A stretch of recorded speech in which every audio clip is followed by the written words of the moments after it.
Donald Trump के विवादास्पद फैसले के तहत 5,000 अमेरिकी सैनिकों को जर्मनी से वापस बुलाने के बीच नाटो बलों ने अचानक बड़े पैमाने पर सैनिकों की पुनर्तैनाती की।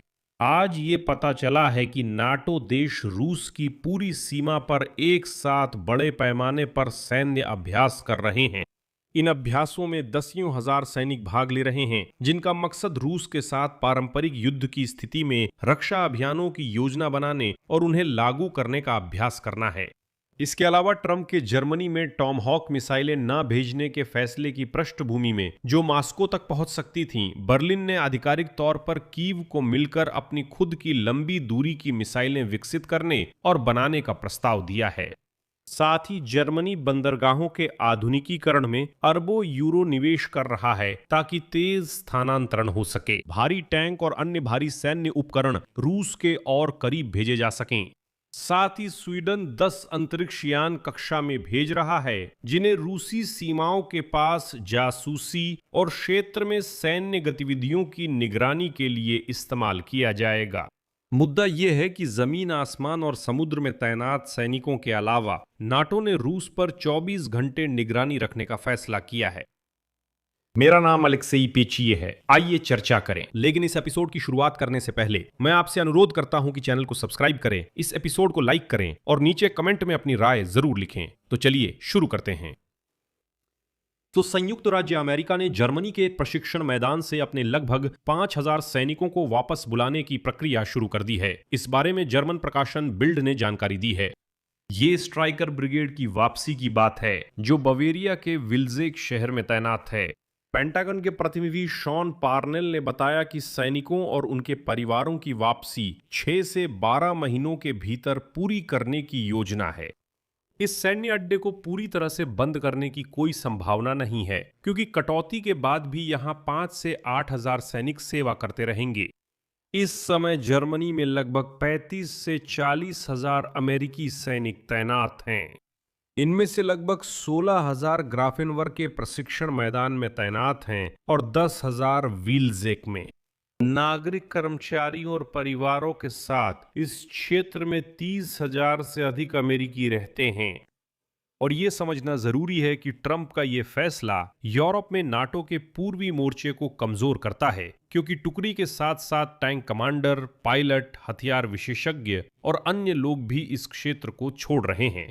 लेकिन यूरोप में फिर भी ऐसे कदम उठाए जा रहे हैं ताकि अमेरिकी सेना की वापसी से होने वाले इन जोखिमों को कम किया जा सके। उदाहरण के लिए, आज यह ज्ञात है कि नाटो देश रूस की सीमा पर एक साथ बड़े पैमाने पर सैन्य अभ्यास कर रहे हैं।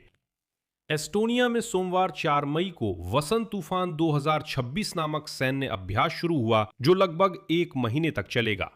सबसे तीव्र चरण में इसमें एस्टोनिया और सहयोगी देशों के 12,000 से अधिक सैनिक भाग लेंगे। इन अभ्यासों का उद्देश्य रक्षा अभियानों की योजना बनाना और उन्हें अंजाम देना है। एस्टोनियाई डिवीजन और सहयोगियों के साथ मिलकर रूस के साथ पारंपरिक युद्ध की स्थिति में। इन अभ्यासों में United Kingdom, Germany, Denmark, Spain, Canada, Latvia, Lithuania, Netherlands, Poland, पुर्तगाल, Romania, America, Ukraine, Finland, France, चेक गणराज्य और स्वीडन के सहयोगियों को शामिल किया गया है। पक्ष तेज पुनः तैनाती, नई टुकड़ियों के आगमन को संभालना और उन्हें एस्टोनियाई डिवीजन के अभियानों में एकीकृत करना का अभ्यास करेंगे। कार्यक्रम में रूस द्वारा यूक्रेन के खिलाफ युद्ध से मिली सीखें और ड्रोन प्रणालियों के उपयोग के साथ रक्षात्मक कार्रवाइयां भी शामिल हैं। लिथुआनिया में भी अभ्यास हो रहे हैं। 3 से 5 मई को आयरन वुल्फ ब्रिगेड का किंग्स स्ट्राइक सामरिक अभ्यास आयोजित किया जा रहा है। इनमें लगभग 1,000 सैनिक हिस्सा लेंगे। इसी अवधि में सैन्य अभ्यास पोलैंड और फिनलैंड में भी हो रहे हैं। 2 मई को ओजिशे के प्रशिक्षण मैदान में नाटो के अभ्यास शुरू हुए, जिनमें 3,500 से अधिक सैनिक, जिनमें अमेरिकी भी शामिल हैं, और सैकड़ों सैन्य उपकरण हिस्सा ले रहे हैं। इसके अलावा फिनलैंड के वुआसंगा प्रशिक्षण मैदान में भी अभ्यास हो रहे हैं, जहां काइनू आर्टिलरी रेजिमेंट के 600 से अधिक लोग पहुंचे हैं। सेना के साथ वायुसेना भी इन अभ्यासों में शामिल है। मैं बता दूं कि वुआसंगा प्रशिक्षण मैदान रूस की सीमा से लगभग 50 किलोमीटर दूर स्थित है। महीने के मध्य में फिनलैंड में 2 और बड़े अभ्यास चरण शुरू होंगे, मेत्सो 126 और साबर स्ट्राइक 26।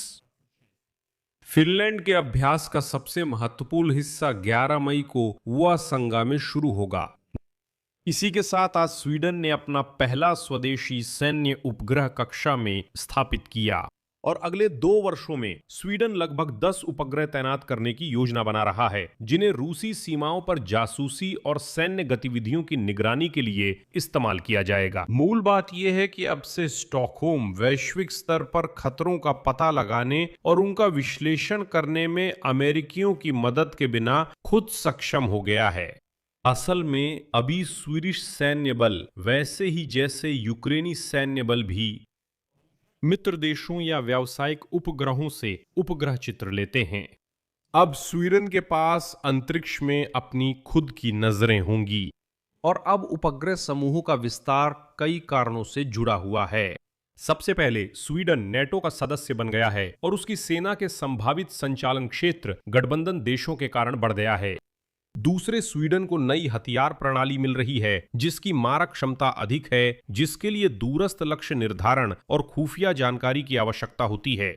लेकिन मुख्य कारण यह है कि स्वीडन को रूस, बाल्टिक क्षेत्र और आर्कटिक में स्थिति पर 24 घंटे निगरानी रखनी होगी और स्वीडिश समूह अन्य नाटो देशों, खासकर यूरोपीय देशों की सैटेलाइट प्रणालियों के साथ मिलकर काम करेगा। अंत में मैं एक दिलचस्प खबर बताना चाहूंगा। आज जर्मन पार्टी सीडीयू के रक्षा मामलों के विशेषज्ञ रोड्रिक कीजी वेप्टर ने कहा कि अमेरिका द्वारा जर्मनी में टॉमहॉक मिसाइलें तैनात करने से इनकार करने के बाद यूरोप को यूक्रेन के साथ मिलकर मिसाइलों के संयुक्त विकास पर विचार करना चाहिए। उनके अनुसार अमेरिका द्वारा जर्मनी में मिसाइलें तैनात करने से इनकार करना एक बहुत बड़ी गलती है और ये क्षेत्र के लिए अतिरिक्त जोखिम पैदा करता है। और इसी पर कीजी वेप्पर ने जोर दिया कि अमेरिकी मध्यम दूरी की प्रणालियों की अनुपस्थिति जो रूस की परमाणु धमकी का मुकाबला कर सकती हैं, यूरोपीय देशों की सुरक्षा के स्तर पर सीधा असर डालती है। वो मानते हैं कि इसके परिणाम अमेरिका की सैन्य उपस्थिति घटाने जैसे जर्मनी से 5000 सैनिकों की वापसी से भी गंभीर हो सकते हैं। और इसी के समाधान के रूप में विशेषज्ञ ने सुझाव दिया कि अमेरिकी हथियारों के विकल्प के रूप में अपनी खुद की प्रणाली विकसित करने पर ध्यान केंद्रित किया जाए। ये यूक्रेन के साथ साझेदारी में मिसाइल प्रणालियों के विकास की बात है और मैं इसे एक उदाहरण के साथ समाप्त करूंगा। समाधान ये है कि यूक्रेन के साथ मिलकर टॉमहॉक जैसी कोई प्रणाली विकसित की जाए ताकि 2030 तक ऐसी प्रणालियां उपलब्ध हो सकें।